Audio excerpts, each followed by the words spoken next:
Welcome to the Butterfly Effect, brought to you by Moss Adams. I'm Chris Horner. This is stage 21 of the 2021 Tour de France. It's the last stage. They're racing on the Champs. The most famous stage for any sprinter to have on his resume is to win here on today's stage. Now, I'm coming to you late, had plane problems getting here, so we already know at this moment Mark Cavendish will not win today's stage. I want to break down the last lap, though, because this is the most crucial lap where Deceuninck Quick-Step started having problems. Throughout this Tour de France, Deceuninck Quick-Step we have seen with Mark Cavendish's 4 wins have been absolutely spectacular.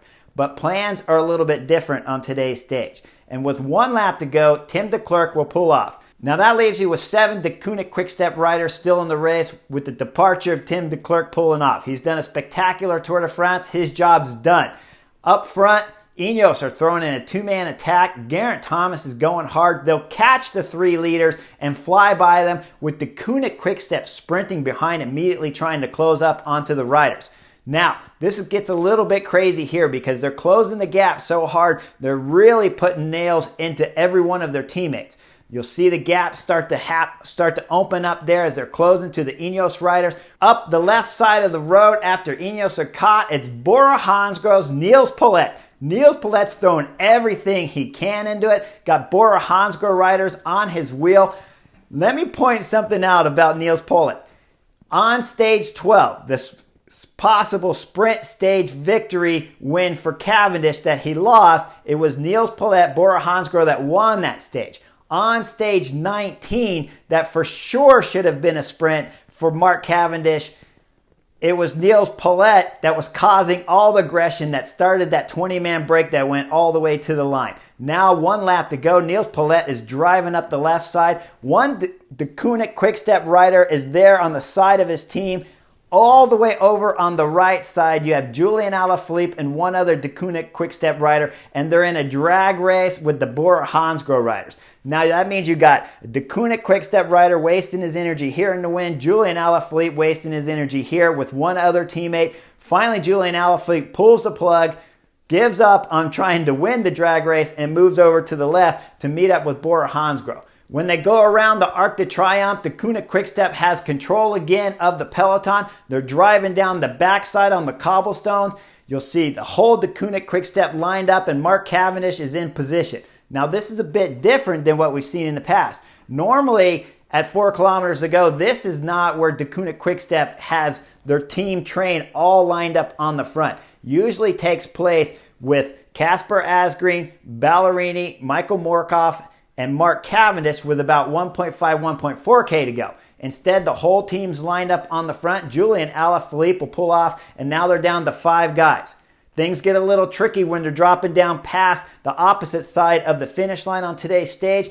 You have a slight downhill. They're on cobblestone, so the front group's always going to slow up, and you get a slingshot from the back. On the left side, coming past the Deceuninck Quick-Step train, is EF Education. They'll fly down, they'll come off the cobblestones. When they make this hard left turn along the river, things are a bit interesting because Deceuninck Quick-Step doesn't have control of this race. Want to point out, Jumbo-Visma's Mike Teunissen and Wout van Aert are always at the front at crucial times this last 4 kilometers. They're near the front but never on the front. When they're going down the river, they'll make the left and go into the tunnel. After the tunnel, when they make the next left turn, it's 1.8 kilometers to go. In that left turn, Wout van Aert, Mike Teunissen are in perfect condition to start the narrow road going all the way into 1 kilometers to go. This is crucial because Wout van Aert's sitting there in the perfect position on his lead-out man who's not in the wind still. That means both riders are going easy on the pedals,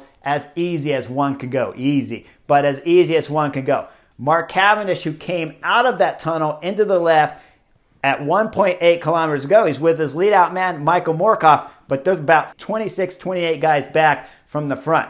So when they're going down that narrow road from 1.8 to 1 kilometers ago, that road normally used to be 5 lanes wide, and you can move up in one little acceleration. Now that they've narrowed it, they've changed this course dramatically. Now Cavendish has to fight back there. He will get to the front before 1 kilometers to go with the help of Michael Morkov. the Kunit Quick Step with 1.4. Asgreen is on the front, and he's like, this is fantastic. I'm on the front exactly when I'm supposed to be. Congratulations, Asgreen, you did your job. At 1.4, you're on the front. Just behind you, you're talking about Intermarché riders and Ballerini. Ballerini's in the spot that he needs to be. But the problem is there's no Michael Morkov there, and there's no Cavendish there. Just under 1 kilometer to go, Cavendish makes his first big mistake. For the first time at this year's race, he'll leave on purpose Morkov's wheel and switch on the Wout van Aert.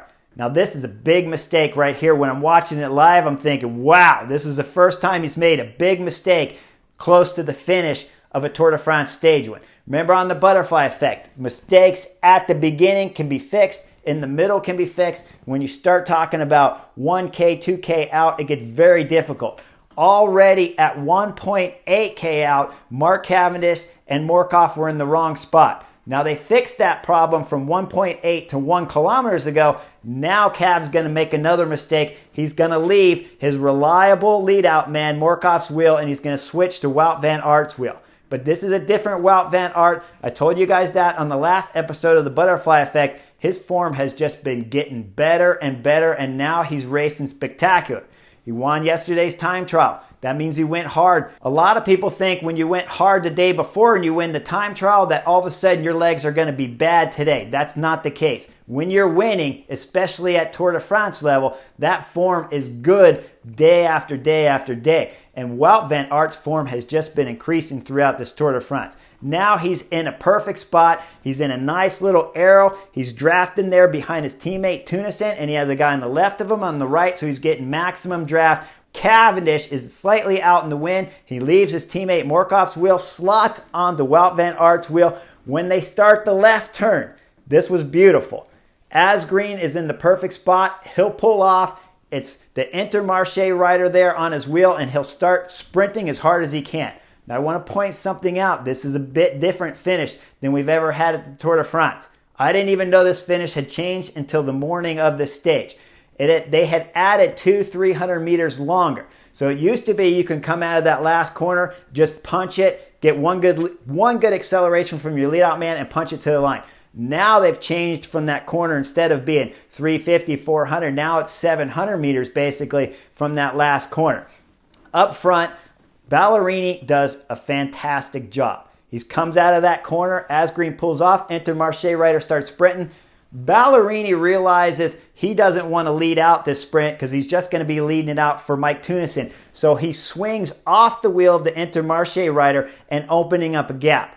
That was a good tactic, and I agree with it. A better one might have been to just have caused some chaos, but we don't want to see that. So he pulls off right. That opens the gap. The problem is now Mike Tunison has a slingshot up to the Intermarché rider, and he starts sprinting. When you get a rider like Mike Tunison, and let me remind you, he won stage 1 of the 2019 Tour de France sprint finish and had the race leader's jersey that year. This is an amazing lead out man, and he's doing a spectacular job. When he starts his sprint, whenever a rider starts a sprint like Mike Tunison, you know there's no way that you're going to be able to accelerate faster from behind, and he's getting a slingshot off the Intermarché rider. He'll sling off, he'll ride that thing all the way to about 250 meters to go behind Mark Cavendish and Michael Morkov. Morkov tried to come back up and help Cavendish. He realized he couldn't because he had Philipsen between himself and Mark.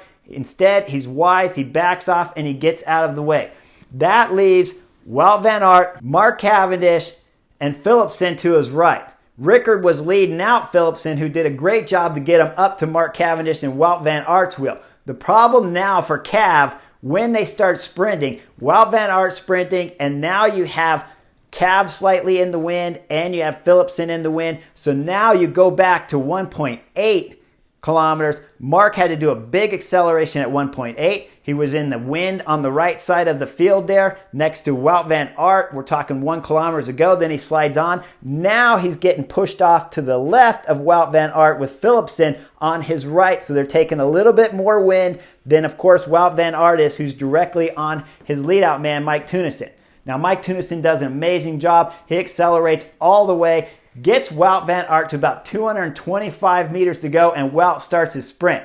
Now I'm going to point out this next picture because Philipsen flies around the right side. Mark Cavendish is coming up on the left, and he has an open gap to start his sprint right there on the right, but doesn't have the legs to do the acceleration. And that all started at 1.8 kilometers to go with the mistake made way back then. Now his legs, he's starting to feel it. He doesn't have the same punch. He hesitates a minute. When he does, Philipsen comes over from the right, and now Philipsen has taken away that ability for Mark to go right. He already started his right. Now he's got to back off. He has nothing left and can't go up the left. Wout van Aert takes a magnificent win on the Champs for stage 21 of this year's Tour de France. This is his third win. We all know he won Ventoux, yesterday's time trial, and today's last stage, keeping the record in Belgium for Eddy Merckx. Now, my book, Cycling Never Has a Tie, really. So when you look at two guys sitting at 34, Eddy Merckx, Mark Cavendish,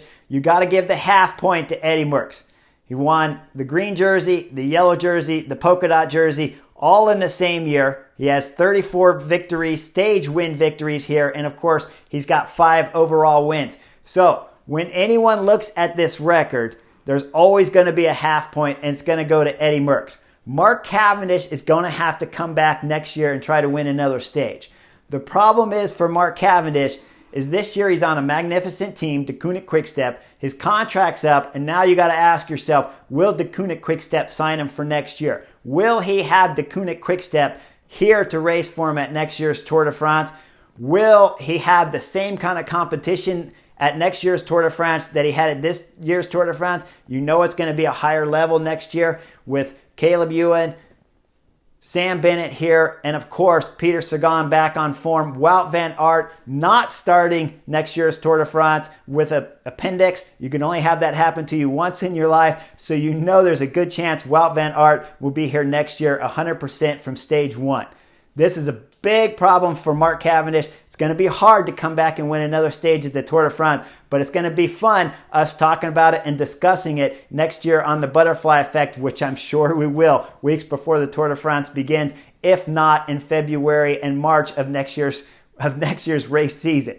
It's been a fantastic race here at the Tour de France. I hope you guys love the Butterfly Effect. It was a great victory for Tadej Pogačar. He won the yellow, he won the young, he won the polka dot jersey. Bahrain victorious, who fought through many stages, winning 3 stages at this year's race, will take the team classification in fantastic style. Well-deserved Bahrain victorious. You did a great job, and you've had a fabulous season. Wout van Aert, it was a joy watching you win today's stage. I was celebrating almost as much as you. Fantastic stage win, absolutely impressive. A win at Ventoux, a time trial stage win, and a win on the Champs. Top 3 on the podium. Carapaz in 3rd. Jonas Vingegaard, you were absolutely a highlight at this year's Tour de France. And Tadej Pogačar, man, was that a back-to-back win in dominating style at this year's 2021 Tour de France. A special thanks to Moss Adams for sponsoring the Butterfly Effect at this year's Tour de France. I'll throw a link in there for you guys to check out. Remember to like and subscribe to Butterfly Effect, and I'll see you guys real soon on the next edition.